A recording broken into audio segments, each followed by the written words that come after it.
Welcome to another episode of Floating Along. I'm Lisa, And I'm Darren. navigating life on the water full time in our 62-foot boat, Soraya. Come along for the ride as we share our adventures and misadventures with you on the UK inland waterways. Hello, welcome back. So, as promised in the last episode, we said we'd share with you a tour. So we've been promising it for a while, but life just gets in the way. Boat time, everything goes so much quicker, doesn't it? You literally lose track of time. What we thought was a 5-minute boat tour has transpired to nearly 45 minutes. So we're going to do it in two parts. Yes. Outside on the first one, which is this one, and then we'll do an internal one as the next one. The footage is done. It just needs editing, which I'm sure will only take 10 minutes. Yes, dear. 2 days. Try most 10 likely. hours. Yeah. So I hope you enjoy it. Any questions, then please feel free to pop them in the comments. But as always, please subscribe if you like. And It's free. It is free. So enjoy the tour and we'll see you later. The tour and DIY projects. Yes. Is what we've done. Bye for now. Come on. Off you go. Bye. Good morning, folks. Morning. Today, as we did promise, we're going to do a boat tour. The boat tour will be pretty comprehensive, I have to say. That was the plan, was to let you know exactly what we've got on board and how it's all set up. Please do, if you have any questions afterwards, pop them in the comments. If we can help at all, we will. So I'm sure Lisa's going to do some wondery with the camera and turn it round. And we will start quite literally at the tip of the boat, at the bow, and we'll work our way back. And then we're indoors and we'll go all the way through the boat then. The only thing I'm not going to show you is my underwear drawer. Not happening. Please don't. Right, back in a sec. So here we go. So Soraya, which is a 62-foot steel narrowboat, built in 2012 by JD Narrowboats up at Shardlow, I believe. I believe that's where they're based. She has an internal cabin size, height-wise, of 6'4". So she does feel really quite large and roomy inside. She has a draft of 2.1 feet. So that's 2.1 feet underwater at the deepest point.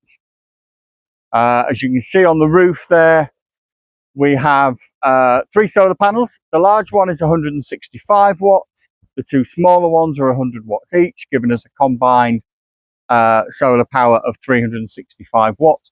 Currently, in this morning's sunshine, we're bringing in 207 watts. And we are, of course, the first week in October. So that's what we're currently bringing in. As you can see down the side of the boat here, we do have some of these rather marvellous solar security lights that come on at night. We have put on the back some strong magnetic tape and we just place them wherever we want. They are absolutely brilliant. Total game changer. We bought them from Amazon, but they are available from other retailers. And I will say, when your boat's got wet and then warm, you do have to take them off, because if you don't and move them, they really do stick hard, and I'm always worried about damaging the paint. So yeah, you do need to move them every now and then. There's the doggies inside. So we'll go back to the bow and we'll start at the tip and we'll work our way back. Standard front button fender. We do have swag fenders. They are a very nice addition when you're bumping along. We do have a lower fender at the front there as well, which I will need to lift up shortly because it is dragging in the water. So starting at the bow, here you can see we have a diesel tank. This is not for the engine. This is for the reflex diesel stove we have on board, which also runs the central heating. That is a 55 litre stainless steel tank with its own isolation tap inside. And that, of course, there is the breather for that diesel tank there. Within this well hatch, there are multiple things really, nothing of any value, but there are the water hoses are in there. We have some wheelbarrow wheels on fender lines and hooks to keep us off the side if we're ever on a side that's sloping in or has got a rock protruding. There's just general bits and bobs you need to grab, a pair of shears for trimming the towpath, that kind of thing. Standard hardwood crash board. Fitted to that is our LED tunnel light, fitted up and at a slight angle, so it doesn't dazzle other boaters, and then we can also see the arc of the roof. We have a blink camera system on board that is linked to our phones and other devices, and is motion activated. It's rather good for watching wildlife at night and for the comings and goings on. Yes, I think your phone did what mine did the other day, dear. There we go. Yes, it didn't like that when I did it the other day either. So I have a standard hardwood cratchboard front there. It does open up. If you take the cover off, you can unhinge the windows and either close them in or lift them off completely if you really wanted to.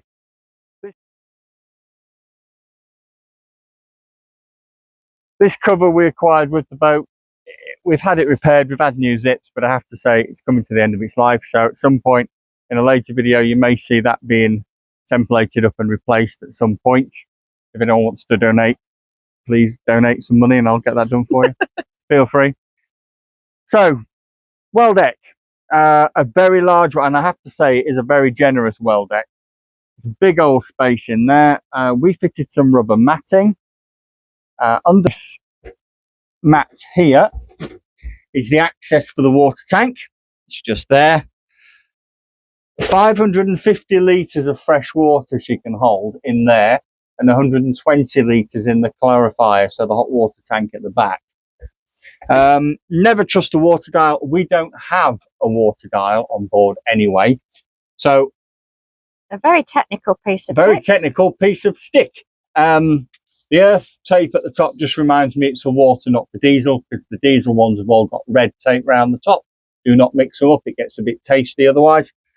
That cable tie cut into a groove and attached into a groove in the wood there, that distance there is the bottom of the tank, and that is to the top of the tank, because there is a neck afterwards that leads up to the top deck. You don't want to confuse that with volume, because there is no volume there. So that is our volume of our tank. Handy piece of kit. At least we know where we are and what we've got. And where do we fill it with water? We fill it here. In there. In here. Just undo that and away you go. But big old well deck. There is also access to the front deck for the front well box there via 2 doors here. Inside if we needed to be. Which just behind where the shoes are all stacked up there. Where the temporary shoe storage is. Because as you can see, it's a bit muddy. We've got our wellies on. So it's a handy space to de-wellify and put your slippers on. Anyway, back to the external tour, dear. Back to the joys of boating. So we have a wonderful piece of my white artwork here. A watering can that I've recently planted up. That's on there. Go roof. In fact, if I take the camera, so let's lift you up here, folks. So on the roof here, we have a couple of cleaning brushes. We have a cleaning brush and a mop. We have the old gangplank that came with the boat. Not on your Nelly, am I walking on that? We have a boat hook at the end there, and we have a nice long solid barge pole here. My wife's decorated the mushrooms, and that there is our omnidirectional aerial 5G, I believe it is. Yeah. It's a 5G aerial for our internet. 4 and 5. 4 and 5G. Here is an addition we bought for the boat. It's one of the rescue ladders, so it acts as a gangplank.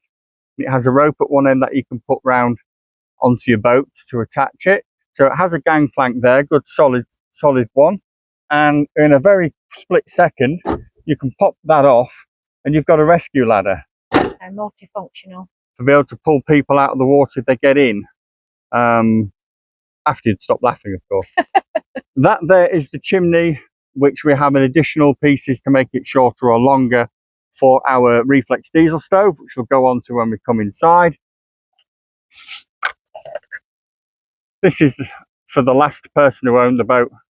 We found a body part, but never mind, eh? Right, this roof box. Such a child. The cover, waterproof cover, which is very thick and with the boat's name on it, I actually had made in India by a British company, and they sent it across. It's a company called covers and all. And I have to say, incredibly impressed with their help, their guidance. They take some very precise measurements off you, then they'll template it and then ask you to recheck. Underneath it's deck boards and 18mm ply with rounded off corners, and it's got 2 lids, one at either side of the boat, and it's all locked off there as well. And as you can see, good quality. And I have to say, compared to some of the ridiculously silly quotes I got from UK based companies that manufacture them in the UK, it was a darn sight cheaper. Anyone wants any more information, please do drop me a message. It's on little feet, keep it off the roof. You made the roof box, didn't you? I made the roof box at North Kilworth. It was a great idea making it on the ground till it came to lifting up to put it on the roof. If anyone wants to know how to get a hernia, that's the way to do it. Standard life ring kept in the middle of the boat. Now we decided to put it in the middle on the basis that that's my rather glamorous wife, isn't she pretty? At 62 foot, if it's at the stern and the problem's at the bow, you've got to get all the way down there with it. If it's at the bow and you've got to get to the stern, you've got the same problem. So we opted to keep it in the middle. I can come down them gunnels at lightning speed if need be. So therefore, easier. Oh, hello, you're back again. Therefore, it is easier to be able to get to that. Yeah. So that chimney there is for our multi-fuel stove we have on board, which is currently lit. We have, in the what I would call the more intimate areas of the boats, the bedroom and the bathroom, we have portholes, and the rest of the time, big old windows that open really nicely and can be completely removed and fly screens put in. We also have double glazing attachments that attach to them to turn it into double glazing, which are currently stored under the deck. Rear canopy, again, getting a little tired, but it's serviceable for the time being.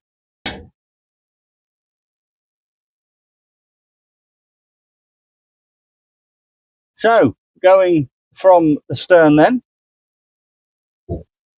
that's the hatch for us to get into our weed hatch, and our stern greaser is also down there. It's not the most convenient place to have it, but that's where it is. Whether at some point we decide to move it up onto the deck to make it a bit easier to grease while we're on the move, and easier to top up as well, to be honest. Right, I'm going to show you the engine. Now, the engine is a Beta Marine 43, big old beast, big old lump. Currently got, I think, about 1,800 hours on the clock, so really not many at all. And yes, and that was 1,800, not 18,000. And remember, she's 12 years old, so she really hasn't done much at all. So there we have it, Beta Marine 43. We have 3 alternators on board. We have one for the starter battery, one for the leisure batteries, and one for the Dometic travel pack that we have. And that's that big beast down there. That's the one for the generator, the inbuilt generator, that one there.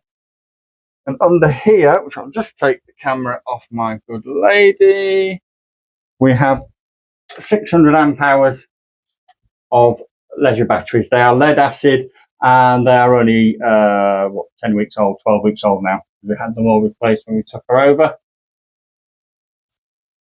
But yeah, she's a big old lump. I think it equates to 2 litres. I think it's PRM 150 gearbox, I believe. Just have a look. It doesn't tell me there. But yeah, that's it. That's the power plant. So we've got a Beta 43 in here with not much usage.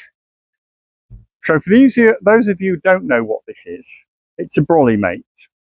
Clamps on underneath. Has a hole here for your tiller pin to go through, which makes it more secure when you're using it like we do for putting a rotary airer on to dry your washing. On days like today, it's lovely. You just pop it in there. The rotary airer is indoors. Insert goes in. Pop your rotary airer in there, and it's out on the back. But handy. Not the cheapest piece of kit, but very handy. That is our diesel tank there. That's the engine diesel. That holds 180 litres of red diesel, or road diesel if you really want to put road diesel in. And yes, we do put diesel treatment in every time we fill. We put diesel treatment and diesel bug treatment in as well. just to head off any problems. And from time to time, if they've got Red X for diesel on special offer in a shop, I'll often pop one of them in as well. Just rather keep everything clean and clear, and no water in there as well. These cleats, sorry, my voice went all up right then. I've just re-rigged them properly, looked online as to how to read it because they weren't on properly at all. These are brilliant, certainly this week, because we've been up and down like a yo-yo. It enables me to simply adjust the fenders up, which I can bring this down, or lower them down, or lower them down further into the water if need be. So it saves you having to untie ropes constantly. But there you go. Hope you enjoyed that quick external tour. Join us in part 2 for a look around on the inside. Bye for now.